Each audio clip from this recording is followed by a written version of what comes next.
Tiki, pleasure to talk to you once again. Let's start with the COVID stuff with the NFL. I mean, it's starting to get crazy. it's starting to get out of control.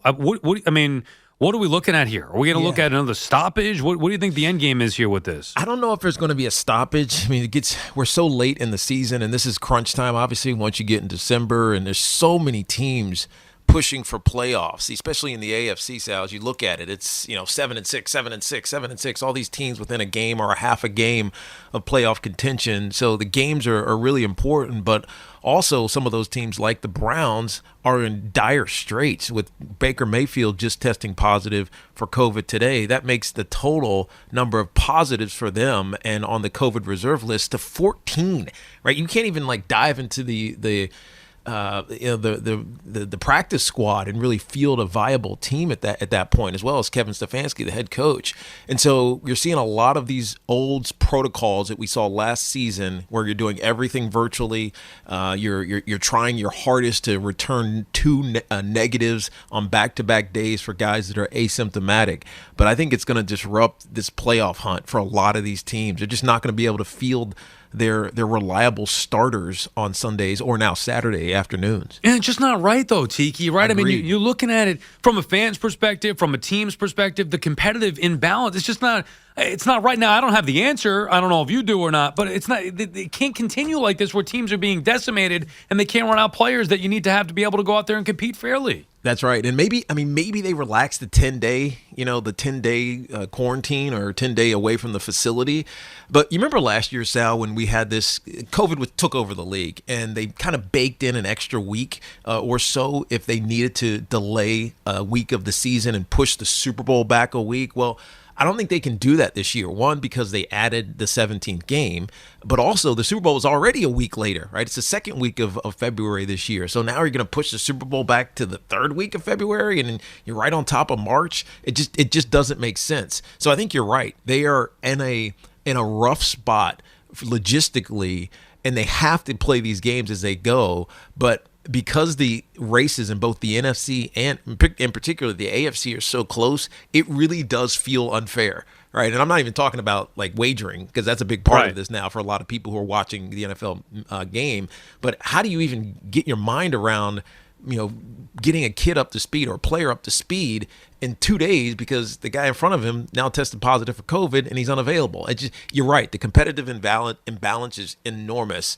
And it's going to incentivize those teams, or at least benefit those teams who have stayed relatively clear of COVID, at least to date. And really, you shouldn't be penalized even if you don't. I think last year it was different, where you could look back and say, oh, well, what were they doing that they shouldn't have been doing? Yeah, but right. Yeah, you were supposed to be at home doing nothing. Right. Not going out, not interacting with anybody. Different now. And now it's starting to, everywhere you go, the numbers seem to be going up, or at least the positive tests seem to be going. I'm not sure what you're supposed to do to avoid it, so it's just kind of bad luck. And not only that, Tiki, you look ahead and we could say, oh, well, what a disaster it would be if it happened in the postseason or in the Super Bowl.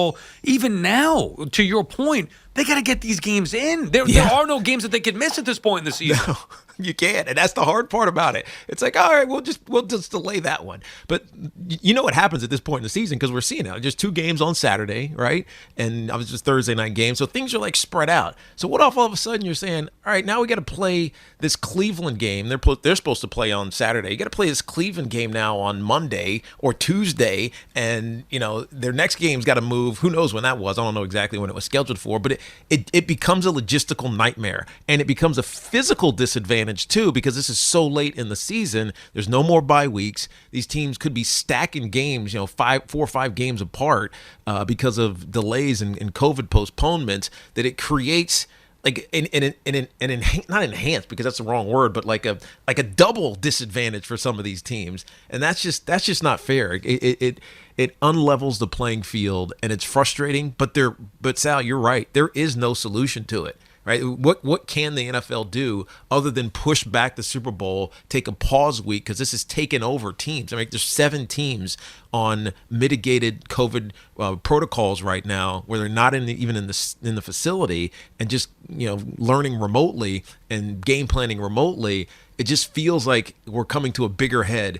And it's just natural because of the time of year we're in, but this one feels like it's still not fully under control yet. We'll get to the Jets and Giants in a second. One more on this, though, and I don't know that this is the right answer or not, but what if they And look, is it even possible? Who knows? What if they get to a point and say, okay, well, if you're not feeling symptoms, you can play? Because I don't know if that's the right answer or not. Yeah. If you're asymptomatic. Here's the thing, Sal, because so Odell, who actually is playing really well for the Los Angeles Rams right now, Odell Beckham Jr., he's had 3 touchdowns in the last 3 games. He played on Sunday night. And you saw him, like, he'd catch a touchdown. He's dapping up his teammates. He's like he's with the guys on the other side, and he tested positive on Monday. So like he's right in the midst of a game, in a physical game, interacting, spending time with his teammates, and he tests positive. He clearly wasn't symptomatic, otherwise he wouldn't have been out there. Maybe that is the solution, but then I think you risk the spread. And the last thing you want these guys to do is to wear masks with the helmets on. Right. My kids last year in high school playing basketball up in Greenwich, they played their basketball season with masks on. And in game? During the game. It's out in game. And I was just watching them like, how in the world are you breathing? I can't walk upstairs with the mask on. You know what I mean? So there's not an easy solution other than to pause or postpone some of these games. But that creates a whole nother issue from competitive balance and in scheduling to fit the whole thing in before we get to the postseason. And the thing that stinks, it's not anybody's fault. Nobody's fault. Everybody's vaccinated, Sal. Oh, so that's like, right. So what are we supposed to do? Exactly. You can't, like last year. Well, you're gonna if you're not vaccinated and you get COVID and you have to postpone a game, then it's gonna forfeit that. You can't even say that because these guys are doing everything that they can not to get COVID. And they're still getting COVID because of the mutations. The Omicron now is the one that we're all worried about. That have now they're kind of, I don't want to say negated, but they've highly diminished the effectiveness of the vaccines. Well, let's just hope that. I guess all we could do is hope at this point that somehow it slows down and you could get these games in where it's not really impacting. And I think you look at it. Let's say the Browns on Saturday. Yeah, Baker Mayfield. It's a big loss. Their quarterback, of course. But if it were Patrick Mahomes on Thursday Night Football, how would that play? Yeah, you're right. And because it's sometimes we forget. Because there's so much at stake, at least it feels like there's at stake. There's jobs at stake. We look at some of these coaches that are on the hot seat or players that might not be there, or the Super Bowl's at stake and there's legacies at stake. But at the end of the day, it is entertainment, right? You want to watch the best do what they do. And even though Baker Mayfield may not play this weekend, it's kind of interesting to watch Baker Mayfield to see if he's going to be great or if he's going to be terrible or what. But you're right. If it's a Pat Mahomes in a primetime game and all of a sudden the Kansas City Chiefs, who have been playing fantastic football, both sides of the football, defense and offense for the last couple of weeks, now you're with their. I don't even know who their backup quarterback is. Is it as entertaining? And the answer is no. And so it changes a lot, and it impacts the league in so many different ways. Yeah, what a problem. All right, how about the locals? Speaking of problems, let's go to the locals here. Daniel Jones, your thoughts on what could be, I guess, a season-ending, potentially career-threatening injury? Who knows? But give me your thoughts on Daniel Jones. This one's rough because, Sal, you remember at the beginning of the season, just like we all talked about, like if the Giants don't get anything out of this season, meaning win-wise, at least they'll find out who Daniel Jones is and whether or not he can be like the franchise quarterback. I'm not saying he's the franchise. Can you win with him? Sure, he's won some games, but can he be like a franchise quarterback? And I don't think we've had that answer. At the end of this season, if this should be the end because of his neck injury, or he's going to get second opinions and moving across the country, it's kind of troubling and scaring to think about just for his sake. But we also haven't determined, right? What do we do next? Right? It feels like we're in the same spot that we were when the season started with Daniel Jones. And the biggest loss this year, I think, is that, like, any progression with your understanding of what your quarterback position is going to be. Now, it's not all his fault, obviously. They've had so many injuries offensively and even on the defensive side of the ball at some points as well. But they've had so many injuries. You feel, for them. And, we've been talking about this a lot, me and BT, it's almost like they're in no man's land. Because you're likely going to get a new GM. So let's say they're going to get a new GM. And so you're going to have a new GM who didn't hire the head coach, but you have a head coach who didn't draft the quarterback. And there's all these decisions and layers that have to be made. And how do you do it? It's really one of the toughest positions in the league right now. Even different than, say, the Jacksonville Jaguars, who feels like they're just going to clean shop with the coaching staff, and because the Giants have so much more of a history and expectation, and they're just not meeting it right now. If you were, look, sometimes I think, well, okay, we don't even know yet because of the injuries or whatever, but it is year 3. It was make or break, as you said before. If you had to make a decision right now, the injuries are part of it, Tiki. That's just, of course it is. So if you're injury prone, you're injury prone. So right? if you had to make a decision right now, if he's the answer, what would you say? The long-term answer, Yeah. I'd say no. The short-term answer, I'd say maybe. And the only reason I say that is because absent the New York Giants acquiring, because it'd have to be a trade, of Russell Wilson or even say an Aaron Rodgers, which I don't see happening because both those guys, or at least Aaron wants to go someplace where he can win, kind of like Tom Brady right away, without because he's 40 years old at this point. Unless that happens, the draft isn't going to give you someone who you're super excited about this year. And maybe next year you can, but this year, this draft class of quarterbacks is not a leak. In fact, Malik Willis, I think, is listed as, or Matt Corral, who, some people, viewers of the game didn't even know their names until this season, are, the top 2 quarterbacks coming out of in this draft. And so the answer is not there in the draft. And I don't think you want to waste another first-round pick on a maybe.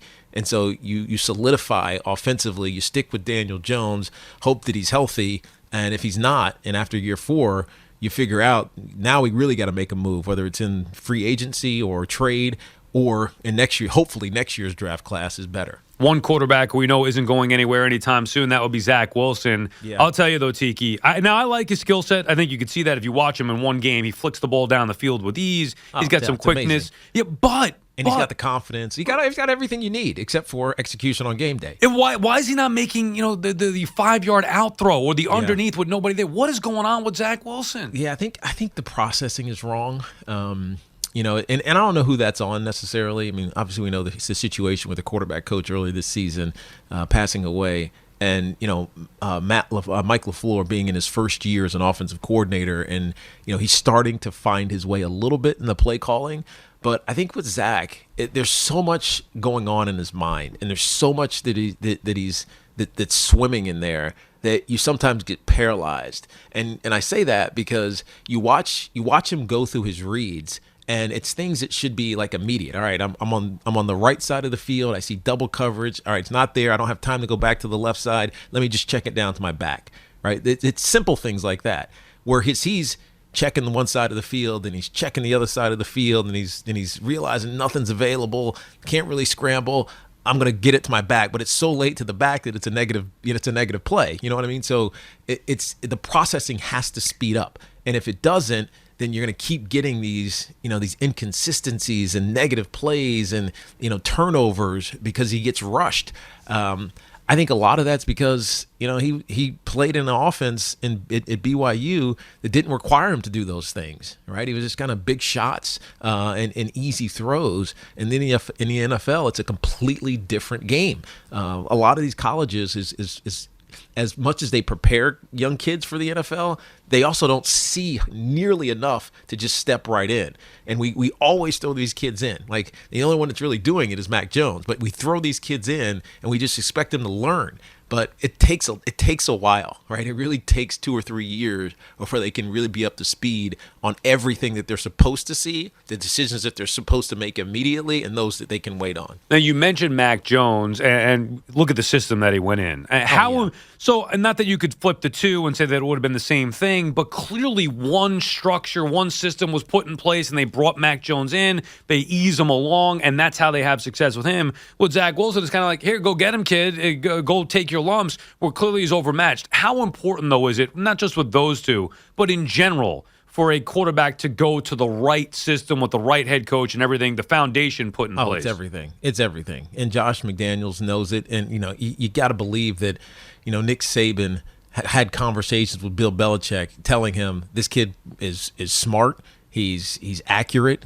He processes correctly. He makes the right decision 95% of the time, and that's half the battle. I remember hearing this with Cam Newton, early on in his career, because he was such a dynamic athlete and runner, but he was not making the right decisions. He was just kind of making up for it by being an athlete. And what Mac Jones does that some of these other young quarterbacks don't do is that he makes the right decision. And yes, it's a football IQ thing, but I think it's a training thing, right? He was taught that when he was at when he was at Alabama, and you saw it in Alabama when he won a national championship and had one of the great seasons of all time in college football a year ago. And now it translates to the NFL because the system is very similar to what he did, down in Alabama. The problem with these other young quarterbacks is what BYU did and what Trey Lance did when he came out, what Justin Fields did. It wasn't anything like what they're seeing in the NFL, and so the transition is hard, especially when they're kind of forced in early and don't really have the knowledge base to be successful, yet they're expected to be.